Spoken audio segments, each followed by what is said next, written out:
anciana recorre 4 kilómetros para salvar a su esposo moribundo, pero en el camino descubre algo que la deja muda. Amanda sabía con certeza que, si había algo que pudiera contra todos los demás, contra la tristeza, el dolor y la angustia, era el amor.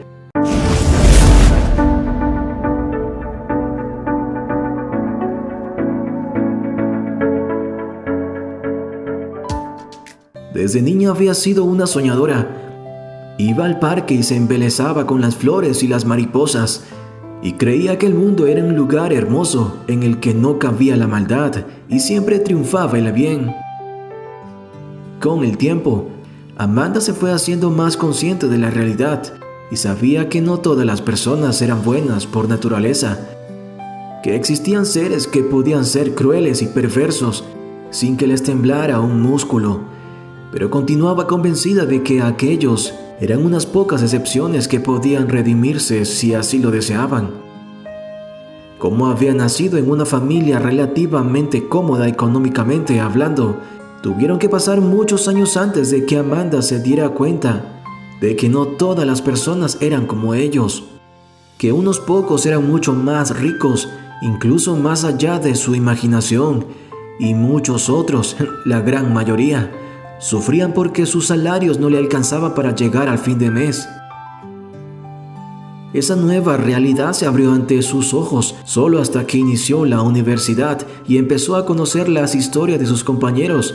Casi todas aquellas familias habían entregado sus mejores años a empresas que los habían explotado hasta que se les agotaba la energía, pero luego reemplazarlos sin garantías de nada, ni siquiera de una vejez digna, después de haber vivido una vida que no habían podido disfrutar. Amanda nunca había tenido que ver a sus padres sufrir de ese modo. Ellos, en cambio, habían podido tener vacaciones 2 veces al año, se daban algunos gustos y tenían tiempo para compartir en familia y también para dedicar momentos libres al simple ocio. Y por eso ella había crecido convencida de que la vida de otros eran tan cómodas. Cuando finalmente supo lo que ocurría, comprendió que ella tampoco tenía garantías de nada si no trabajaba por algo propio. No quería depender de lo que sus padres le heredaran, e hizo bien, porque antes de que se diera cuenta, estaban quebrados. El castillo de cristal que habían construido en torno a Amanda se había derrumbado por completo, y ahora ella, a sus 24 años, había sido lanzada por completo a la realidad a la que apenas le había echado un vistazo antes. Para ese entonces, ella había iniciado una pequeña venta de ropa y gracias a ello podía sostenerse y ayudar un poco a su familia, pero desde entonces las cosas no serían fáciles para Amanda, quien, a pesar de todo, logró mantener viva la esperanza y la magia en la que había crecido siempre. Confiando en sus sueños y en que encontraría la manera de alcanzarlos. Algunos meses después, se graduó como botánica, y aunque supo que su profesión no le abriría muchas puertas en el mercado laboral, estaba satisfecha porque había sido fiel a ella misma y desde su niñez vivía fascinada con las plantas. Sin embargo, fue su negocio de ropa lo que le permitió sobrevivir durante algunos años, cuando también esto decayó y tuvo que buscar nuevas salidas. Para ese entonces había conocido a Andrés, que se le había aparecido casualmente un día mientras hacía las compras semanales, y desde entonces había hecho lo posible porque sus horarios de supermercado coincidan con las de Amanda. Se había enamorado, y ella no era indiferente a sus halagos. Por eso, apenas 2 semanas después de conocerse, ya eran pareja. Con el tiempo, Amanda se dio cuenta de muchos detalles que no conocía en Andrés, que hicieron peligrar su relación por momentos. Pero ella no consideraba ninguna de estas circunstancias como grave. Decidió poner en primer lugar el amor que sentía por él. Uno de los principales detalles que a Amanda le preocupaban era que su novio parecía pasar mucho tiempo pensando en cosas que no le contaba a ella y sentía que le ocultaba cosas. Pero cuando Amanda le preguntaba, él siempre la evadía o incluso la acusaba de paranoia. Le decía que no estaba pensando nada, y que ella veía cosas extrañas donde no las había. Y así pasaban los días, mientras Amanda dudaba más y más, pero era incapaz de alejarse del hombre que amaba, a pesar de que no confiaba en él.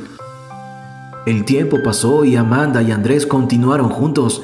Ambos, con la ayuda de sus respectivos padres, iniciaron un restaurante que les trajo nuevamente estabilidad a su vida y del que no se fueron nunca. Todavía eran demasiado jóvenes para saber que aquel restaurante sería el trabajo de toda su vida. A pesar de que vivieron toda su vida juntos, nunca oficializaron una unión, ni ante la iglesia ni ante un juez. Amanda no consideraba importante aquella ceremonia y realmente no le importaba si no se casaba. Lo importante era que estaba con el hombre que amaba. Sin embargo, le parecía extraña también la absoluta negativa de Andrés ante la idea del matrimonio, como si la sola mención lo enfermara.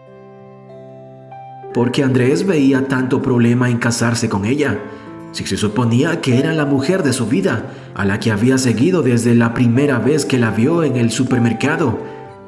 Pero Amanda desechaba de su imaginación toda extraña idea de que se le ocurriera al respecto y dejaba pasar el tiempo sin intentar buscar razones. Y solo aprovechaba los buenos momentos. Solo algo tenía muy claro y era que, aunque no habían jurado nunca ante nadie, ella estaba comprometida con Andrés y estaría con él siempre, en la salud y en la enfermedad, en la riqueza y en la pobreza, hasta que la muerte los separara. Una de las pocas cosas que había decidido de común acuerdo era que no tendrían hijos, y aunque a medida que iba envejeciendo, Amanda empezaba a sentirse sola. Sobre todo porque Andrés solía pasar mucho tiempo fuera de casa. No se arrepentía de la decisión que había tomado y estaba segura de que sabría hacerle frente a la soledad cuando llegara el momento. Todo siguió igual en sus vidas por mucho tiempo más. Andrés entonces era ya un anciano de 87 años y Amanda era apenas un par de años menor. Llevaban toda la vida juntos y verse envejecer los había unido mucho. Y por fin Amanda sentía que Andrés estaba con ella 100%. Para ese entonces, ambos habían empezado a presentar muchos problemas de salud debido al exceso de trabajo y de estrés. Y tenían que tomar tantas píldoras al día que perdían la cuenta de todos los padecimientos que sufrían. Pero parecía que tenían todo bajo control, hasta que Andrés se quejó un día de un dolor insoportable de cabeza que no le pasaba con nada. Amanda se asustó tanto que, sin importar su propia condición de salud, emprendió camino con Andrés en una silla de ruedas hasta el hospital más cercano, que estaba a 4 kilómetros. Y a pesar de que era un largo trayecto para que las escasas fuerzas de Amanda lo resistieran, a ella no le importó su propio sufrimiento y continuó su camino. Lograron llegar justo a tiempo para que la vida de Andrés no corriera peligro. Sin embargo, debía permanecer un día entero en observaciones como mínimo y le dijeron a Amanda que esperara. Ella estaba sorprendida porque algunos médicos y enfermeras parecían conocer a Andrés desde hace tiempo y lo trataban amistosamente. Ella no entendía cómo se habían hecho amigos, si toda la vida Andrés había querido evitar ir al hospital a toda costa, hasta que sucedió algo que le hizo comprender todo. Una mujer, también médico, parecía más preocupada por Andrés de lo normal. Era su paciente y se entendía que quería velar por la salud del anciano, pero había algo en su actitud que denotaba que Andrés no era un simple paciente para ella. Así que Amanda se decidió a preguntarle. La respuesta de la mujer lo dejó con la boca abierta. Aquella doctora era hija de Andrés. En ese momento, Amanda supo que el hombre que amaba había llevado todo el tiempo una doble vida. Tenía una hija y estaba casado con la madre, también médico, que había fallecido 2 años atrás. Era en casa de su otra familia, donde había pasado todo el tiempo que no estaba con ella, y él le había engañado siempre. Amanda resultó ser un amante porque Andrés había estado casado con otra mujer todo el tiempo, y eso la hizo sentir profundamente herida. Ahora todo tenía sentido para ella. Todas las dudas, toda la falta de confianza que había envuelto su relación desde el comienzo y la negativa tan instante de Andrés a casarse. Por supuesto, no podía casarse 2 veces. Amanda se sintió utilizada y no aguantó un segundo más en aquel lugar. Se fue y dejó a Andrés con su familia oficial, arrepentida de haber esperado hasta su edad para hacer algo que debió haber hecho desde el comienzo, y era separarse de él definitivamente. Meses después supo que Andrés había muerto, y ante su tumba lo perdonó. Ella también quería morir en paz, pero esperaba no tener que encontrarlo en el más allá. Si te gustó esta historia, dale like, compártela con tus amigos y familiares y no olvides suscribirte al canal. Yo soy Max y nos vemos en la próxima historia.